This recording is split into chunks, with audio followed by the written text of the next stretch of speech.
So good afternoon, everybody, and welcome to the webinar to introduce the NanoHarmony project.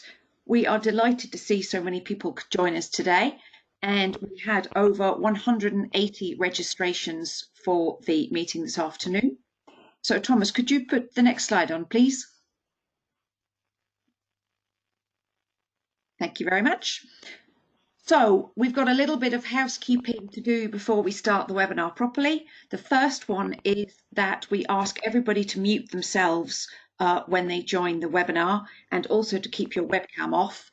That gives us the maximum audio quality for the duration of the meeting and allows everybody to listen to the recording very well afterwards.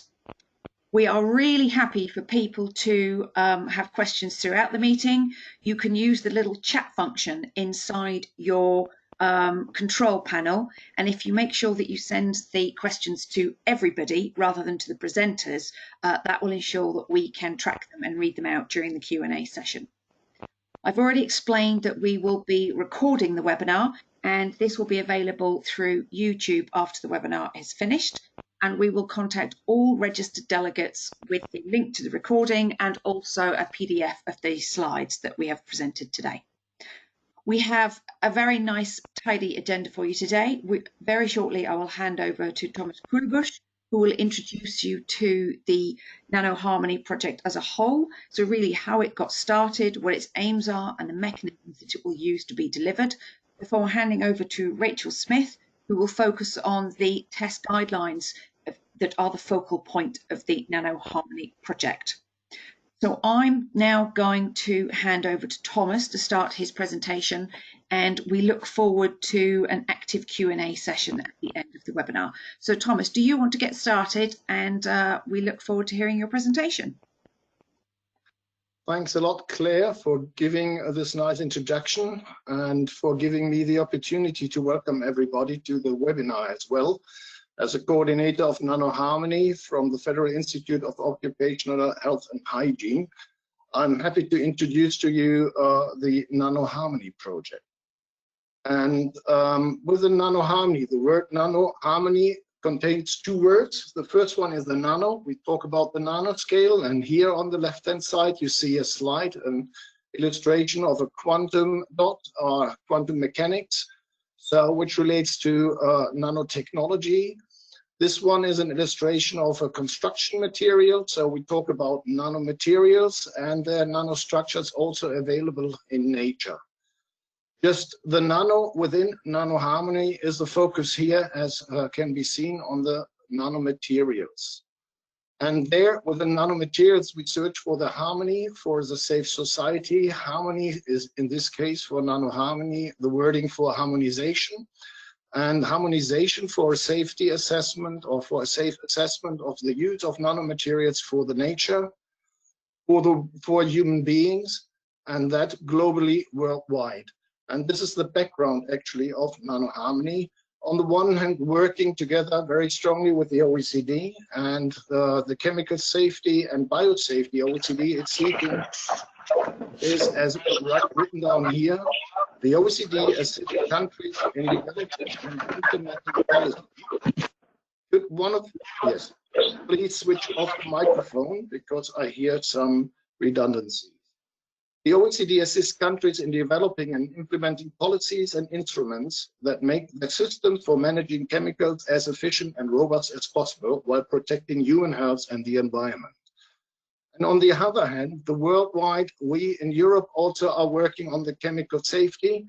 EU rules ensure high levels of protection for citizens and the environment and contribute to efficient functioning of the single market, was one of the headings by the European Commission related to the REACH regulation in 2019. So, and this is where the background is for NanoHarmony, is that we try to work on harmonized safe assessments of the use of nanomaterials worldwide, and therefore in close collaboration with the regulation on the European side, and being a European project, and the chemical safety and biosafety from the OECD side.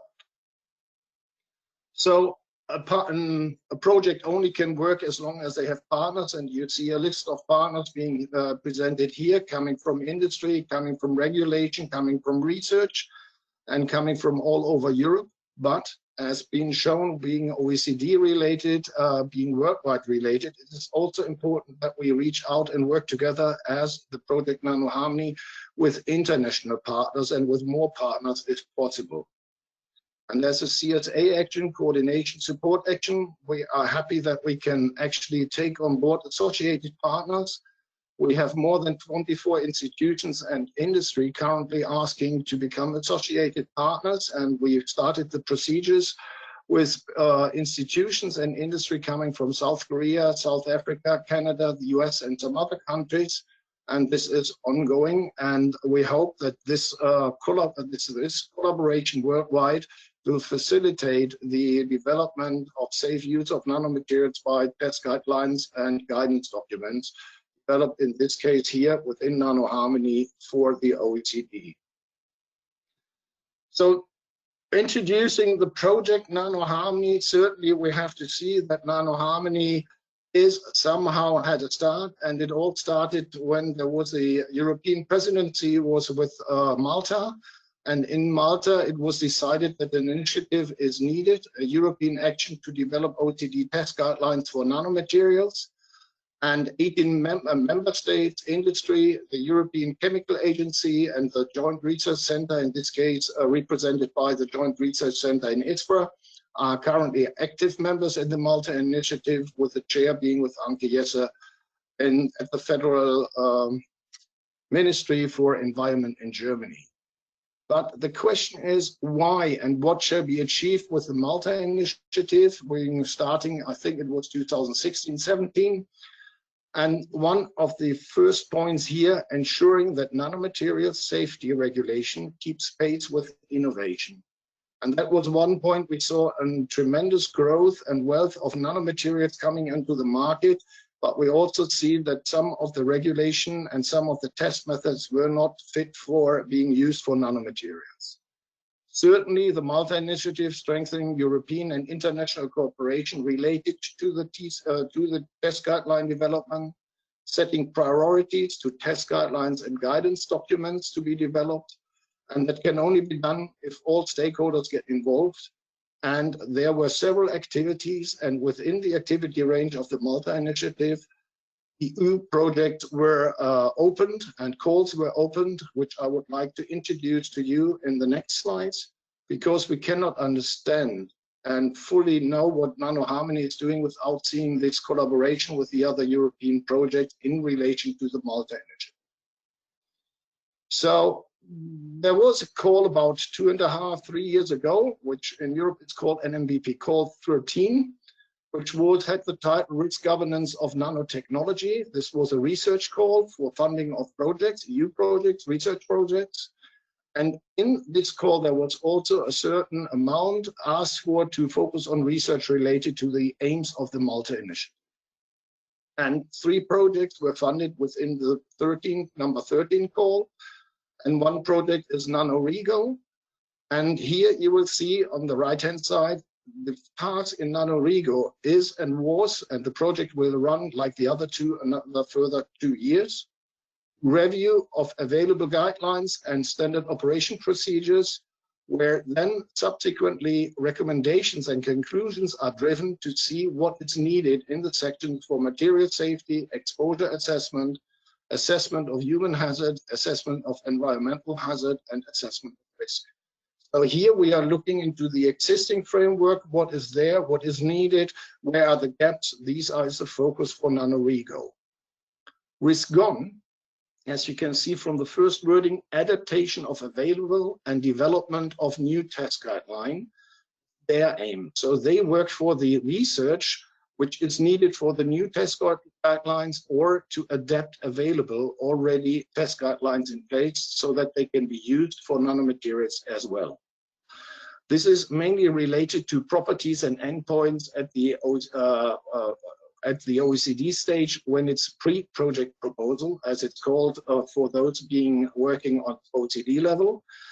At OECD level, the official start of a test guideline development or a guidance document starts with the project proposal. And so the risk gone is mainly working and starting with some of the endpoints which are not yet ready to be submitted as test guidelines or guidance documents, but which are close before they can be submitted and can start it. So that is the area where WITSCON is working on. And we have the third project, Go for Nano, which in this case is already working at levels of OECD development, which is at the WNT level, which is at the level where the general acceptance was given that this test guideline or guidance document is needed, that this test method is needed, and that international experts are discussing on how the test guideline should look like, and then they can discuss and agree on round-robin test results, on the validation, and the discussion starts on accepting these test guideline or guidance. But for Nano also includes the task to coordinate the scientific developments towards OECD, because quite some new test guideline developments and guidance documents started, and that needs to be coordinated so that we have a coordinated communication also with the OECD Secretariat, as mentioned below. This is what is covered by the NMBP 13 projects. And then 1 year later, there was a call, which is then in this case called NMBP Call 34. This one had the topic in support of documentary standards, and it's a coordination support action. So which has also some research component, but mainly focuses at on the level of exchange of information, of collecting of information, and bringing people together.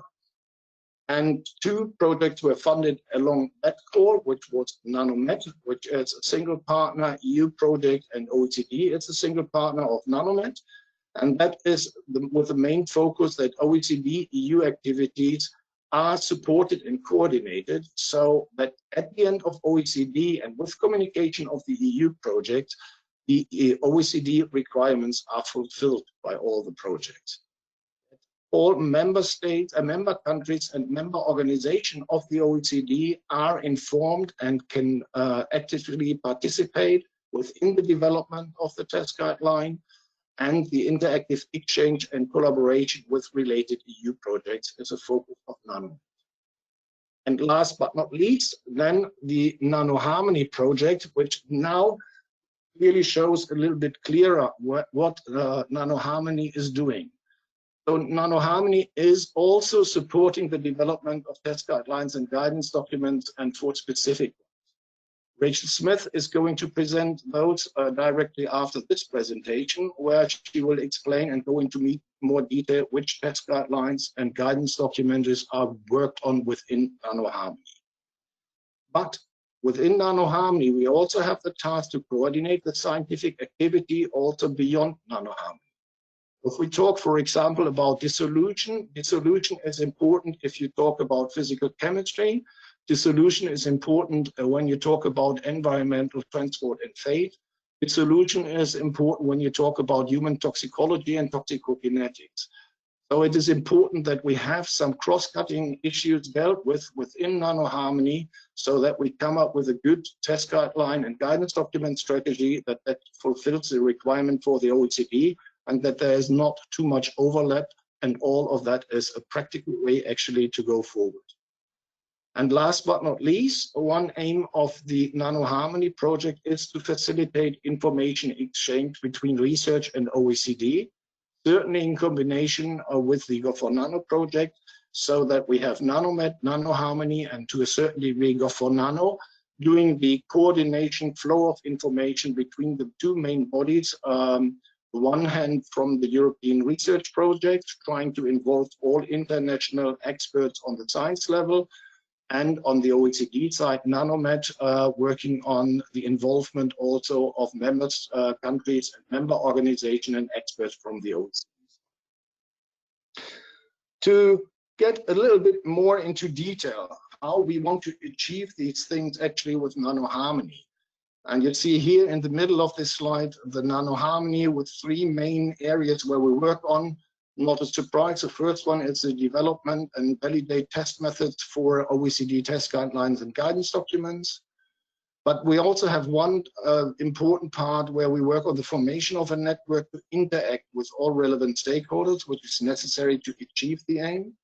And third, certainly we have to work on the structure to translate science into test method use and regulation, maybe in one or the other area a little bit more advanced, a little bit more quicker than it is currently the case. So these are the 3 points areas where NanoHarmony is working on. And certainly on the left-hand side, not as a surprise as well, we have a certain input. And that means we have ongoing activities. I introduced briefly the Malta Initiative, the Nano Safety Cluster. It's all EU-related projects to nanomaterial safety are linked to the Nano Safety Cluster, or national initiatives, which we have as inputs. Stakeholders, it is important to have a link, a strong link, and get the opinion and the knowledge from industry, from science, from the member states, member organizations. We have to work together with the regulatory bodies, which is the European Chemical Agency, the European Food and Safety Agency, for example, but also the same from non-European agencies. We have to include standardization bodies like ISO 10 next to OECD. And one important point is there are a lot of data available from all national, European, and international projects. And we are not there to produce new data if already enough data are available. So one of the major aims, also with the beginning workshop in November this year, it is to actually get the important data together to use those for the continuous work on for the test guidelines and guidance documents. So we have on the left side the input, in the middle NanoHarmony, and on the right side is a long-term impact we would like to have and we want to achieve. And certainly, again, the top point is new and adopted OECD test guidelines and guidance document for testing and regulation of engineered nanomaterials is the aim that we have those in place. This may well be beyond the lifetime of the project of NanoHarmony, but as an aim, we continue the process at OECD level and deliver the scientific input there. And then once being pushed there, we have the member states taking over the lead at the OECD level, actually that they become adopted, hopefully within the next 3, 4, 5, and some of them already within 1 year's time. Additionally, the way forward is improved cooperations between scientists, industry, standardization bodies, and regulators, so that we achieve that we have regulation and test methods in place at the same time, and not that the scientists deliver some test methods which are not asked for at that moment or which are not fit for the purpose of regulation, and that we work on the other side also that the regulators give an input into the science, that they clearly say what is needed, how is it needed, in which form shall it be usable, so that we have a better exchange there together with all stakeholders, and that we have a good network for that one in place once NanoHarmony ends. And that should lead later on to a faster implementation of scientific results into regulation, which is certainly needed and which is certainly also more efficient than if we take too much time going forth and back. That we have achieved some of the developments already, I think is clear. We have, together with the OECD, we have put up a list with ongoing TG, GD developments related to nanomaterials. This one is just an excerpt, just examples, which are available, and the type of information we have. These are all nanomaterial related. You see here in the different columns, they are related either at the project in preparation stage, or they have been submitted at the WPMN, the Working Party on Manufacturing Nanomaterials, or they are even already accepted as so-called SPSF, which is the higher level that they are accepted, that they can be developed and discussed as test guidelines by all member countries and member organizations to become accepted. You see the sponsors listed in another column and the lead countries representing the developments at the OECD level. So you see that we work here together with the leads from all over Europe, and that we have different types and different projects actually delivering test guidelines and guidance documents. And overall, the list contains more than 20 contributions, which are currently listed in this list from the different projects, from the different stages. So this list will be made available in a near time, and currently OECD and the different projects work on those, that we have one harmonized list and not 10 different lists being public in the different areas. So the next step is what we do actually to achieve the aims what I described before.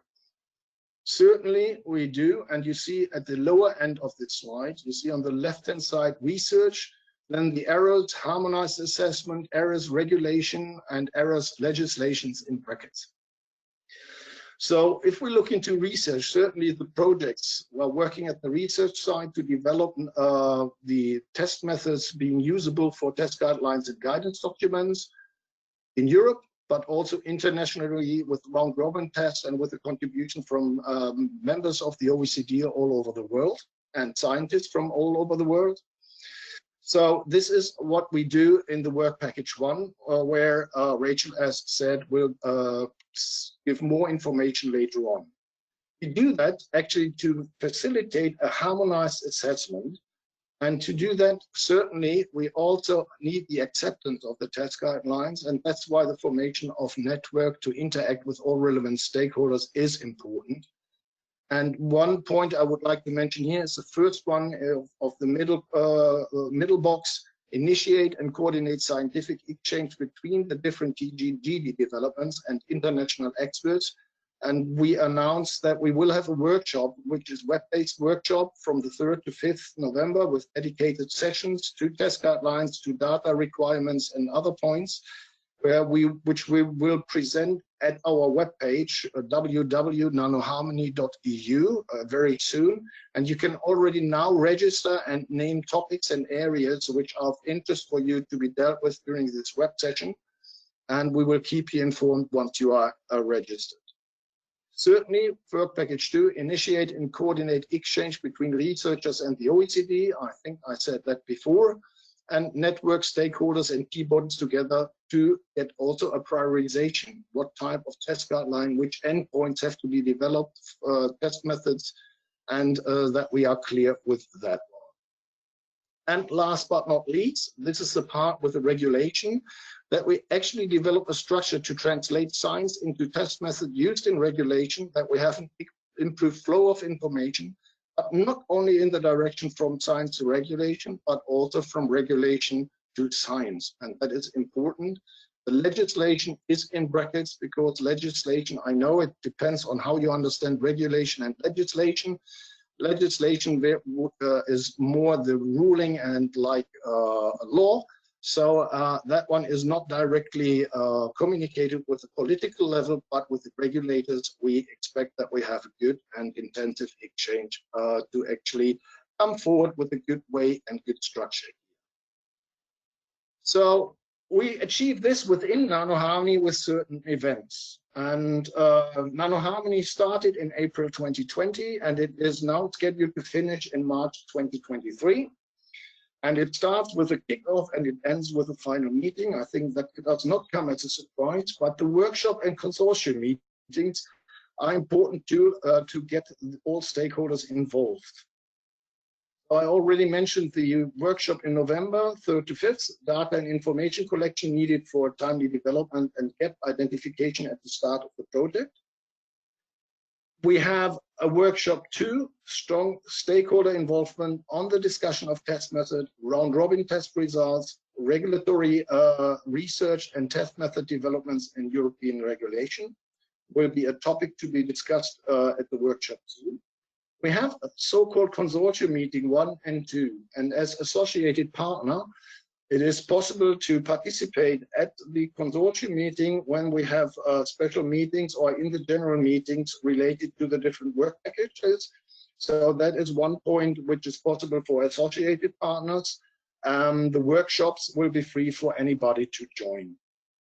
And as main outputs, we see a meeting 1 in June 22, which is an impact-orientated dissemination, as we call it. It's because we actually then want to present all the developments of the test guidelines and guidance document at one occasion in Paris, together with the OECD members and member countries and member organizations, to actually get some focus on some of the TGs and GDs, and to actually have the discussion focus in this area, and maybe even finalize some of them at that stage. In January, we have a dedicated meeting then in Brussels, which is more policy related, that we would like to present our position and recommendations on how in the future translation of science into regulation to meet regulatory needs can be achieved. It certainly relates to what we are working on, but maybe the topic is also of relevance not only for the nanomaterial developments, but also for other material developments and others. Safety regulation developments. So that is what will take place then in January, and where you can get at the one or the other point involved. And that leads to the last slide here. It's get involved today. Certainly we have the November meeting where you can register. The here, you can't see the here, but we will send out the slides, and can click on it and you will get the link. Or you may just go to the webpage of NanoHarmony and you can register there. You can already now make an expression of interest to get involved in the workshop on improving the translation of science into regulation and exchange on regulatory needs. Or that you want to be a round-robin test partner, you can contact us with the general email address, sign up as a stakeholder, or join the next webinar in September 16th at 2 CET, which is a joint event with the OECD Nanomet project, or with the title, The Pathway to Test Guidelines, from Science to Standards for Nanomaterials, which gives a view from the scientists, what is needed for the OECD, but it also will give a certain aspect and view for OECD members and member people to understand how the development of a test guideline is working from the point of view from the scientist as well. So an exchange in both directions is foreseen at that webinar. So with that, I thank you for listening, and I'm waiting for your questions after the next presentation. And now I'm not very sure whether I give back to Claire. I took it away from you, Thomas, so it's being transferred over to Rachel as we speak, and hopefully her screen will come on any moment. There we go, that's very good. So now we hand over to Rachel for the second of our presentations this afternoon. Can you hear us okay, Rachel? I can hear you. I just need to put this onto presentation mode. Can you see that? Is that all okay? It looks really great. Just a reminder to everybody to ask your questions in the control panel ready for the end of Rachel's presentation. So take it away, Rachel. Great, thanks. Thanks for that introduction, Claire. My name's Rachel Smith. I'm from Public Health England in the UK, and I co-lead Work Package 1 of the NanoHarmony project. Now that Thomas has given you an overview of the aims and objectives of NanoHarmony, I'm going to take you to the heart of the project as I see it, which is a group of scientific activities being undertaken to support the development of a range of OECD test guidelines and guidance documents for nanomaterials. You will appreciate that really in the time available, I can only give a brief taste of what is planned, but additional information will be available on the website, which will develop as NanoHarmony progresses, and information will also be available in the regular newsletters that you can sign up to. This work is being undertaken under Work Package 1 of NanoHarmony, which includes 9 tasks. The first provides scientific coordination and support to the others. Of the remaining 8, 3 relate to physicochemical characterization, and the others to human toxicity and ecotoxicity assessment. Each of these tasks is associated with an OECD project which has the ultimate objective of developing internationally agreed and approved test guidelines or guidance documents. As you're aware, these documents underpin chemical safety regulations worldwide, including REACH. These OECD projects are at different stages of development, which to some extent influences the experimental requirements from the tasks. I appreciate this is a complex slide, but as you may be aware, there is a defined OECD process for the development and acceptance of test guidelines and guidance documents. Their development is overseen by the Working Group of National Coordinators of the Test Guidelines Programme, which is generally referred to simply as WNT. And OECD member countries wishing to start a project submit a form. As Thomas mentioned earlier, this is usually just referred to simply as an SPSF to the WNT, which has to obtain their agreement before it can commence. Any draft TGs and GDs undergo several review stages before formal acceptance is sought. This process applies to all chemicals, all related test guidelines and guidance documents.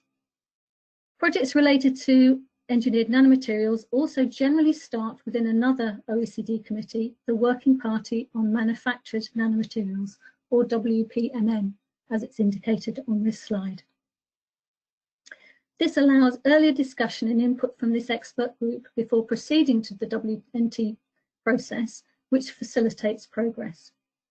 I realise that this is not a straightforward procedure and there is not time to go into the process in detail today, but as Thomas has mentioned, the pathway from the development of the initial science to the development of test guidelines at the OECD will be the subject of the next webinar in this series on the 16th of September. But hopefully you can see in general from this slide that what I'm terming the characterization tasks are associated with OECD projects which are already proceeding at WNT. They were recently joined by the Toxicokinetics project, which was approved to proceed at the WNT meeting this April. The other projects are currently working of WP, but with object PSS for submission to WNT this November or November next year. All of the tasks involve at least 2 NanoHarmony partners, with our valuable associate partners contributing to many. All of the OECD projects clearly have a member country lead and in some cases a co-lead with other supporting member countries. I don't have time to cover these details today, but information is available on the slides which will be circulated. Today I'm going to focus on the activities to be undertaken under each task and the expected outcome, as well as the reason for inclusion in NanoHarmony. As Thomas mentioned, many of these tasks will use data and expertise from other completed and ongoing EU projects. We're trying to build from other research activities, and they're too numerous really to detail here. Interactions with these projects will be facilitated by the Nano Safety Cluster. I'm going to start by presenting information on the physicochemical characterization tasks. Clearly, being able to characterize a material is an important prerequisite for appropriate regulation, and characteristics such as dissolution and dustiness are key parameters allowing an indication of the potential for exposure and harm. So this is the first task I'm going to talk about, which is on surface chemistry and coatings. Information on coatings is important to allow both the clear identification of the material and potentially to give an indication of effects. The aim of this task is to develop harmonised, internationally agreed protocols for various coating types, both organic and inorganic, building from existing protocols developed in various projects and identified by expert input, and also to undertake round-robin testing to demonstrate the practical feasibility and limitations of the chosen consensus protocols for a minimum materials.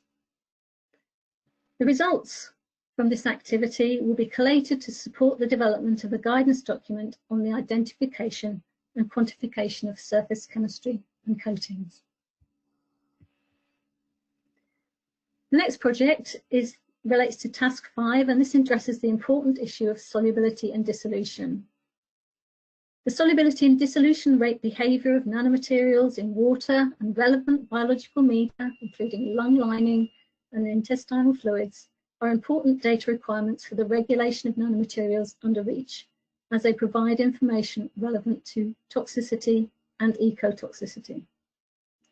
This task will build from previous EU projects and with input from an international workshop will define minimum criteria for testing solubility and dissolution in water and biologically relevant media.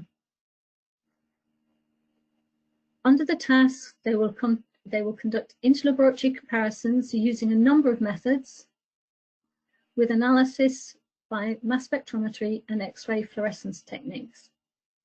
And they will also undertake some supporting modelling studies. The results will be consolidated into a technical report of the OECD project to develop a new guidance document on this subject. Information on solubility and dissolution rates are of importance for a range of test guidelines and guidance documents, both existing and in development.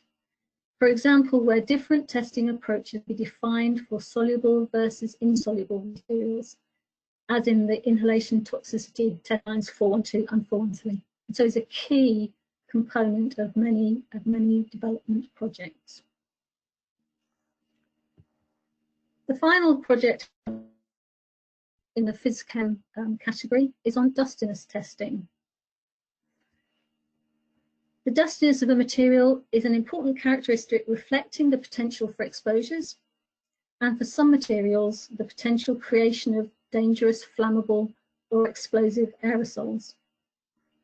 The aim of this task is to expand dustiness measurement protocols being developed under other projects materials, and also including flammable materials. This project will include interlaboratory comparisons of different dustiness methods, the development of recommended methods for aerosol particle morphological analysis, and also safety recommendations.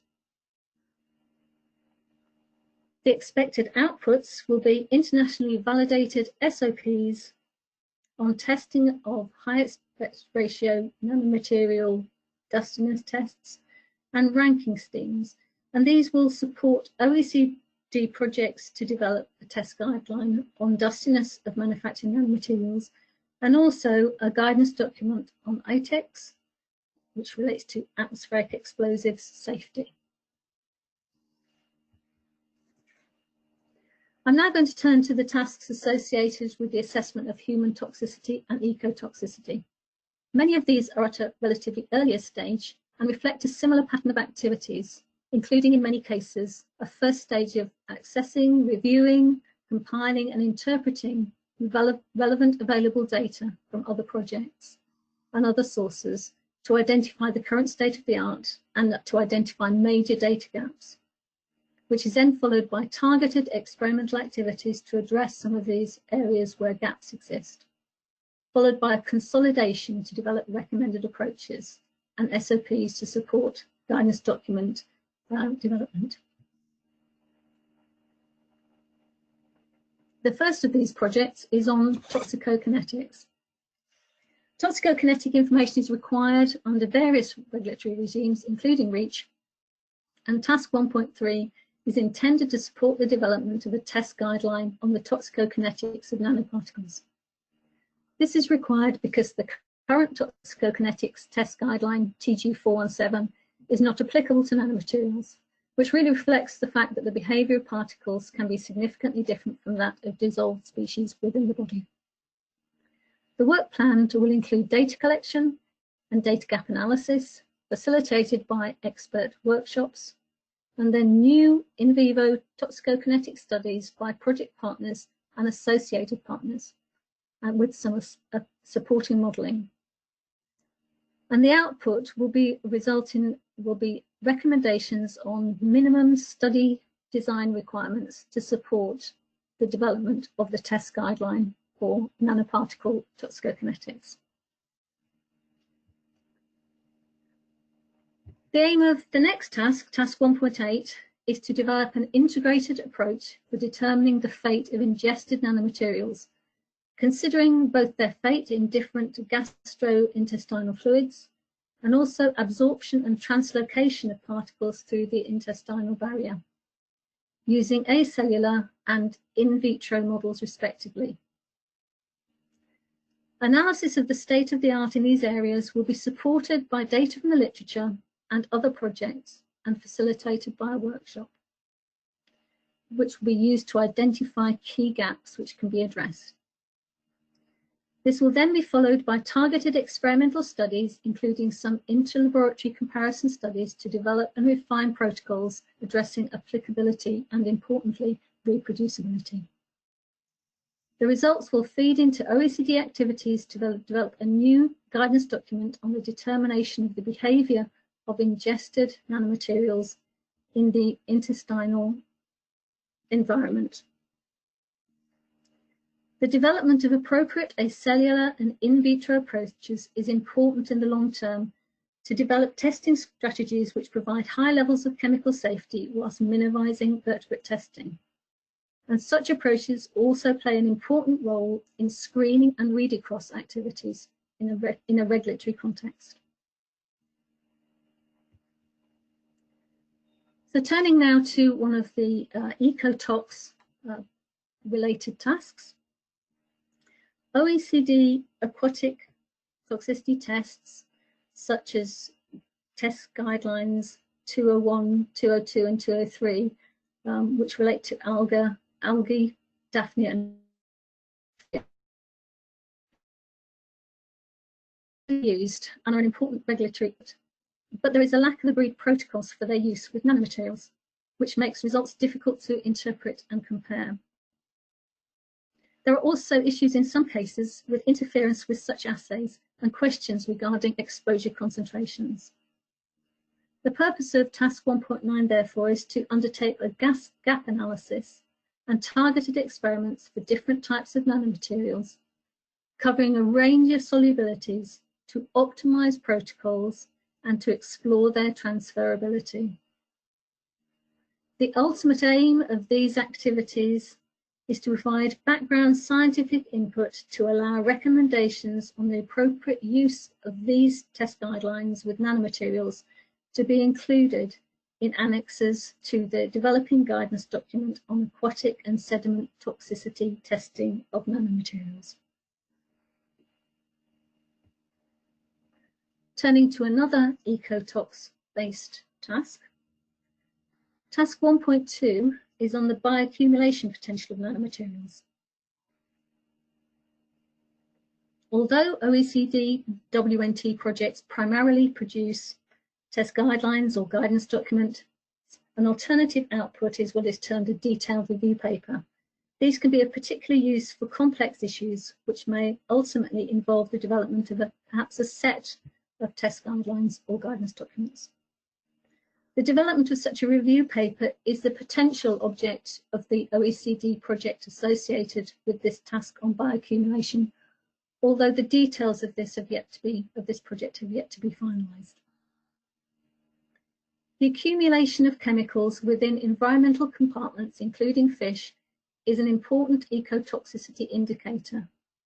And there are already projects underway at OECD to provide guidance on appropriate approaches for using the current fish bioaccumulation test, TG305, with nanoparticles, which is supported by the Gov4Nano project.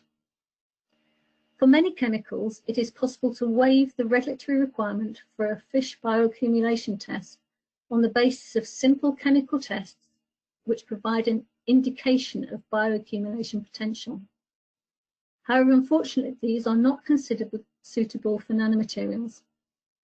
There is therefore a need for a credible and robust testing strategy, possibly a tiered approach, to trigger or waive the TG305 test for nanomaterials, really to ensure that its use is targeted to whilst maintaining high levels of chemical safety, minimises unnecessary vertebrate testing.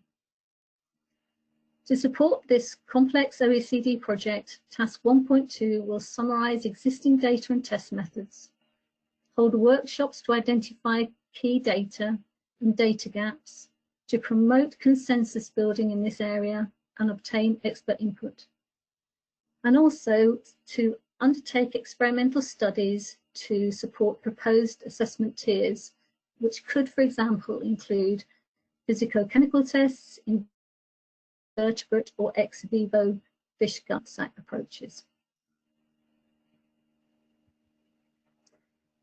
So turning now to the final task. This final task relates to the development of techniques for assessing concentrations of nanomaterials in biological samples. This is required to support a range of toxicity and ecotoxicity related test guidelines and guidance documents. After activities including an expert workshop to collect, consolidate and interpret relevant data and identify data gaps, targeted experimental studies will be undertaken to develop appropriate protocols, in particular for sample treatment, including digestion. The experimental focus within NanoHarmony will primarily be on single particle ICP-MS with some dark field microscopy imaging in addition. The results will feed into a document to support the development of a guidance document covering this area, providing recommended treatment protocols, information on detecting limits, and appropriate validation approaches to take. So that, I hope, is giving you some idea of the NanoHarmony tasks in Work Package 1. As you will have heard, that these all have direct links to OECD projects which support chemical regulations, including REACH. Many of the tasks have links and overlaps, for example, the use of solubility and dissolution that I mentioned earlier. And cross-cutting activities to ensure consistency across the tasks are addressed in Task 1.1. And as Thomas has mentioned, there are efforts to ensure consistency across projects through other activities. And as I mentioned previously, more information on these tasks will become available on the website and will be available in future newsletters. I expect that many of you will have interests, I hope, in the areas covered and may wish to engage with the NanoHarmony project. Perhaps you have relevant data you would like to share, or to be involved in interlaboratory comparison or round-robin tests. Or perhaps you have some planned experimental studies you're about to undertake that you think could contribute to the project. If so, can I please encourage you to get in touch via the project email. As I indicated, one of the initial phases in many of the tasks relates to gap analysis and data collection, and these key aspects will, as Thomas has mentioned, be addressed at the NanoHarmony project's first international workshop, which will be held between the 3rd and 5th of November online. This will include sessions for each of the tasks and sometimes multiple sessions per tasks. And details of how to express an interest will be included within the slides. Well, thank you for listening. I'll now hand you back to Claire to facilitate the question and answer session. Thanks very much indeed, Rachel, for a really clear presentation of the tasks involved in the project. So I'm just going to start reading out some of the questions that we have in our chat function. So now is absolutely the time to add more. So I will start with the first question, which is, what nanomaterials are considered for the development of the test guidelines and guidance documents? Is it possible also to include nanoclays in this list? So I think that's possibly one for Thomas. I agree, it's part of mine, but also within Work Package 1. There is currently a discussion ongoing in Work Package 1 where we discuss which materials are used for which test guideline, for which testing for the different test guidelines. I'm not sure whether nanoclay is included in the moment. I think so far as I have the list in my mind, it is not the case. For some of the tests, it may be of interest to be used, but we have to check within the consortium where we can actually use it. So that is all I can say in the moment with regard to nanoclays. But maybe Rachel, you are within Work Package 1, have some further discussions on the nanomaterials to be used there as well. At the moment, we're really in the stage that in the first 6 months of trying to identify which nanomaterials are going to be used in the different tasks. So we haven't finalized that yet. So if you have some views on that, perhaps you could email about that.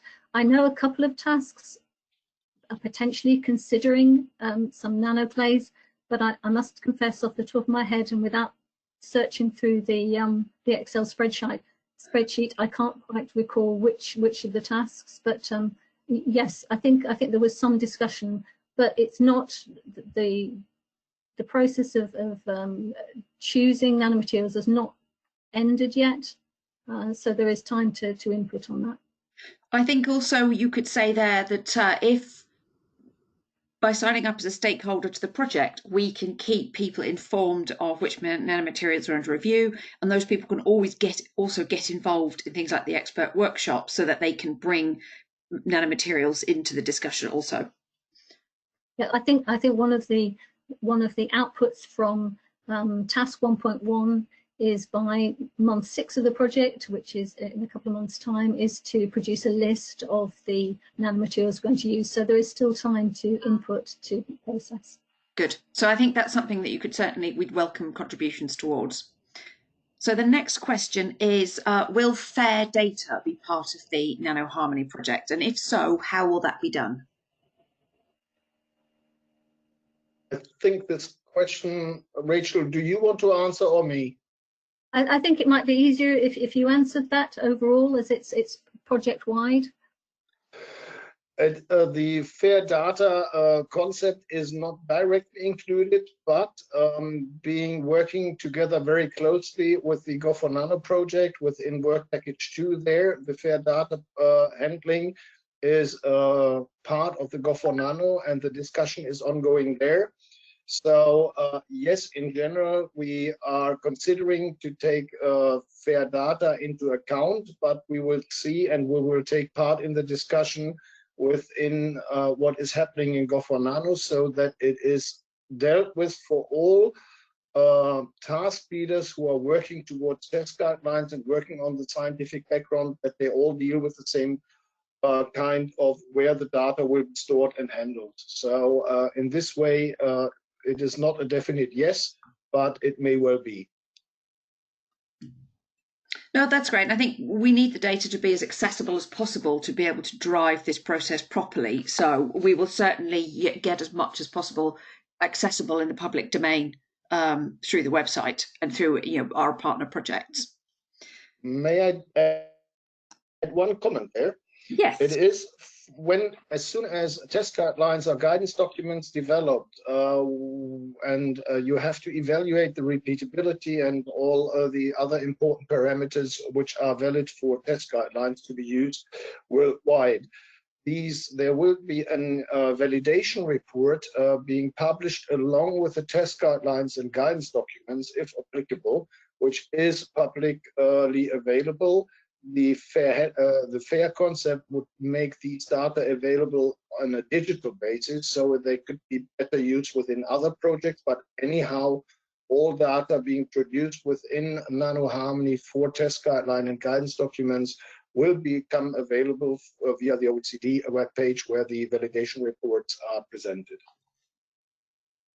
Okay, and so our next question is, are you looking for specific nanomaterials for some of the guidelines?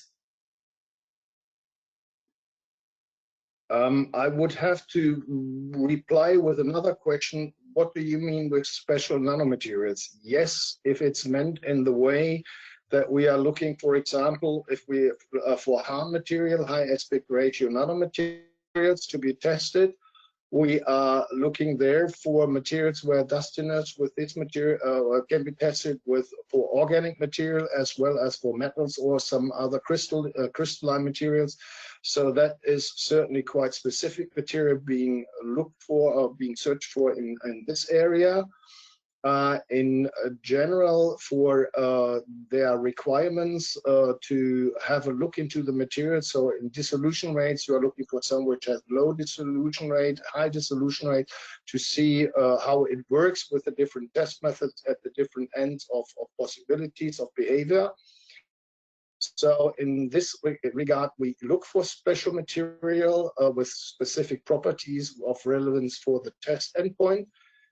If something other is meant, special materials looking into advanced materials or others, I cannot reply in the moment, because then the question has to be refined.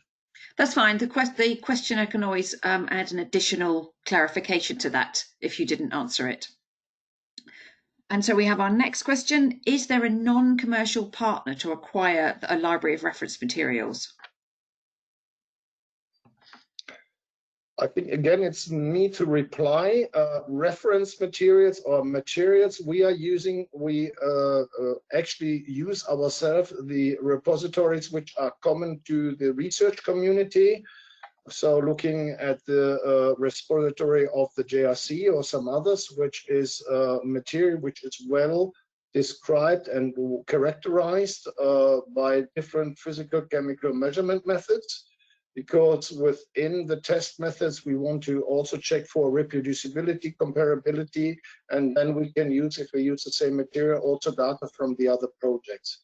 So we ourselves, as far as I recall, are not producing material, so we are looking and using other materials coming from commercial side or from other reference material repositories. Okay, so that brings me to the end of our initial list of questions. I haven't seen any more pop in for the last 5 minutes or so. So, Rachel, if you could move to the last slide on your presentation. Yep, I can try. It doesn't seem to want to. Oh, okay. It doesn't have it there anymore, so that's fine. Yeah, no problems at all. There we go. There we go. Is that it? Is it showing? No. No, it seems to have stopped. I think you may have stopped sharing your screen, but that is no problem at all. So what we will do is we will wrap up the webinar that we have now, as we've had a really good presentation and a solid set of questions. I would really encourage everybody to sign up as a stakeholder to the project. And in fact, I will go and get my own slides and put them on the screen so that you can see my screen. There we go. So the closing slide there. Because, of course, we would like to remind everybody that you should sign up as a stakeholder to the project. So simply go to the NanoHarmony website and sign up to receive the newsletter, and then we can contact you with any special requests. You should certainly also sign up and submit an expression of interest for the expert workshop in November, because that's a really great opportunity to come together and fill as many gaps from as many sources as possible. And finally, you can contact the project office at any time through the website, and your question will be passed to the correct partner. So I think I would really like to thank Thomas and Rachel for their excellent presentations, and we will make these available to you as soon as possible, either this evening or first thing in the morning, together with the recording from the webinar. So Thomas and Rachel, do you have any final things to say before we close? I'd just like to say thank you for listening, and if you want more information, then just please get in touch. Thomas? I certainly also would very much thank you for listening in and popping into this presentation, and I hope that you were picking up the one or the other point which is of interest for you.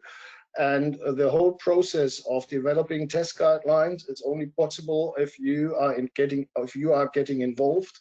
So we are looking forward for you joining the process and giving in your expertise and your opinion how to improve the test guideline and their use, or to get the science right for it there as well. So looking forward to the collaboration with you and to the next webinar as well.